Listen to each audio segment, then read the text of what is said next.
খুদিপানা, যেটা আমরা বলে থাকি ঘাস কার্প, রুই মাছ, সরপুঁটি, এই কার্প জাতীয় মাছের একটি উৎকৃষ্ট মানে খাবার বলে থাকি। খুব ভালো খেয়াল করুন, এই খুদিপানাগুলো কার্প জাতীয় মাছের বেশ ভালো একটি খাবার। অলরেডি দেখুন আমি এটা তুললাম, পোকা চলে আসছে, আপনারা সবাই দেখতে পাচ্ছেন। এগুলো হচ্ছে জো প্লাঙ্কটন, এগুলো কিন্তু মাছের খাদ্য। এখন বিষয়টা হচ্ছে আমার এখানে থমকে যাওয়ার কারণটা হচ্ছে আপনি এখানে যে ফাইটোপ্লাঙ্কটনগুলি বা আপনি যে উদ্ভিদ কণাগুলি দেখছেন, সেই উদ্ভিদ কণাগুলো যেভাবে আছে আসলে কি এভাবে থাকার কথা ছিল?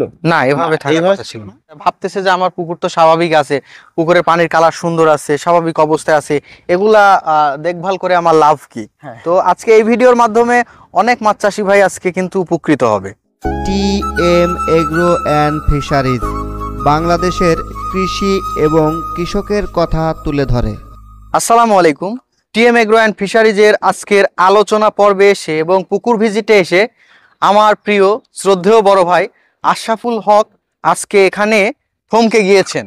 তো তার থমকে যাওয়ার কারণটা আজকে বিশ্লেষণ করা হবে। ভাইয়া, আপনি আজকে পর্যবেক্ষণ করতে এসে দেখলাম আপনি এই মুহূর্তে এই জায়গাতেই থেমে গেলেন, কিন্তু কেন, কি কারণে? বিস্তারিত বলতে গেলে আমাদের একটু ব্যাপক সময় লাগবে। আজকে থেকে ঠিক 2 বছর আগে এই পুকুর পাড়ে এসে আমরা ঘুরে যাচ্ছি। আচ্ছা, তখন পুকুরটা মাত্র তৈরি করা হচ্ছে। আমরা বারবার বলে থাকি একটি আদর্শ পুকুর 2 বছর পর পর সংস্কার করতে হবে। হ্যাঁ হ্যাঁ, ফাইন, তাই বলি না? হ্যাঁ।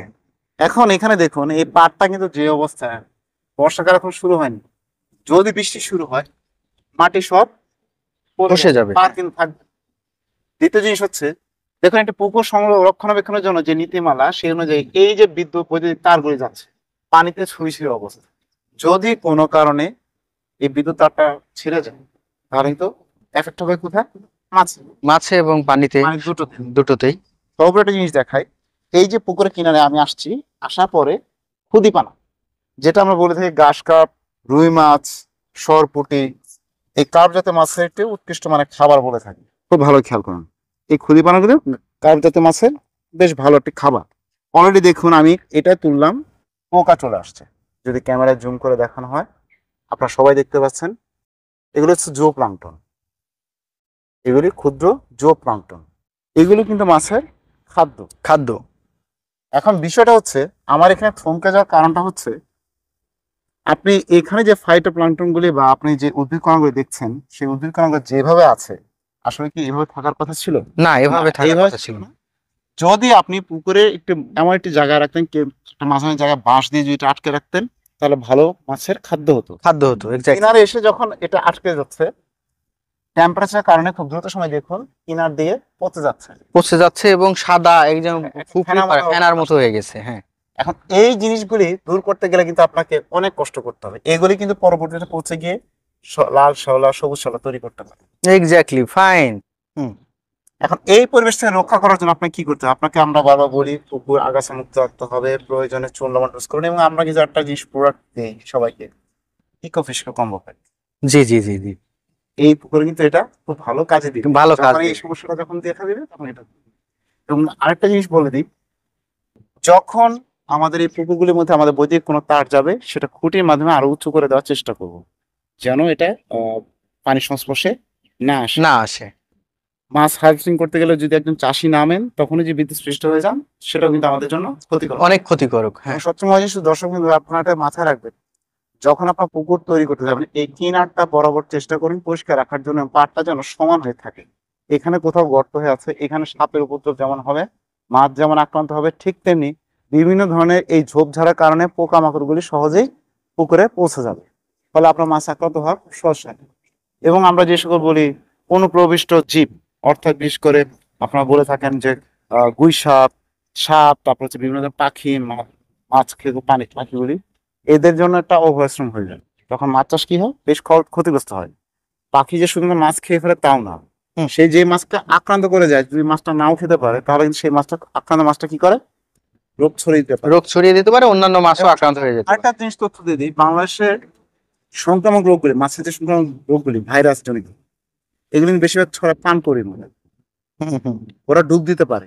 যখন সে ডুবটা দিচ্ছে তার পাখার সঙ্গে জড়িত যে ভাইরাসগুলি সেগুলো পানিতে মিশে যাচ্ছে। হ্যাঁ, এবং ফাঙ্গালগুলির ইনফেকশনগুলি কিন্তু এখান থেকে ছড়াতে পারে।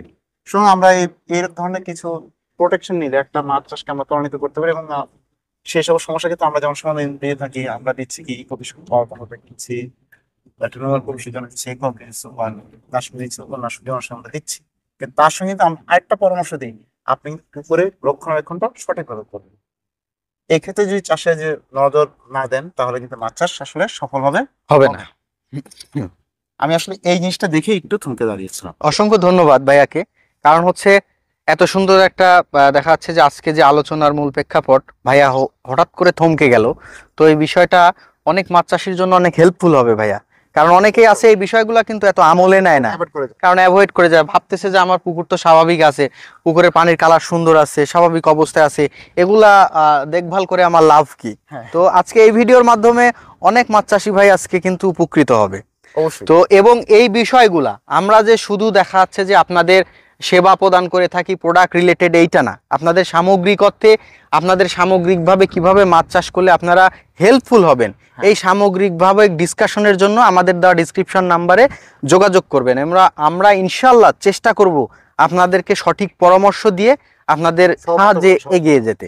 তো প্রত্যেকটা মাছ চাষকে আমরা চাইবো আদর্শ মৎস্য চাষী হিসেবে প্রতিষ্ঠা পাক। জি ভাইয়া, জি জি জি। এবং আমাদের একটা বাজে জিনিস হচ্ছে যে আমরা কিন্তু এখনো মাছে, যদিও আমরা উৎপাদন তৃতীয় স্থান, কিন্তু আন্তর্জাতিক ভাবে কিন্তু আমরা মাছ রপ্তানি করতে পারি না। কিন্তু এর কারণ হচ্ছে আমাদের এরকম পরিবেশ। এই এক্স্যাক্টলি। জায়গা থেকে আমাদেরকে উত্তরণে অবশ্যই রাস্তা খুঁজে নিতে হবে, জি। তার ব্যবস্থা করতে হবে আমাদের। তো সবাই ভালো থাকুন, সুস্থ থাকুন এবং টিএম এগ্রো অ্যান্ড ফিশারিজের পরিবারের সঙ্গে যুক্ত থেকে আপনার আদর্শ মৎস্য চাষী হিসেবে আন্তর্জাতিক মান সম্পন্ন মাছ তৈরি করুন, সেই প্রত্যাশা ব্যক্ত করি। আজকের মতো আমরা বিদায় নিচ্ছি। আমি মোহাম্মদ আশরাফ এবং আমার সঙ্গে আছেন শিশির ভাই। আমরা সবাই আপনাদের কাছে বিদায় নিচ্ছি নাটোর থেকে। আসসালামু আলাইকুম। আসসালামু আলাইকুম।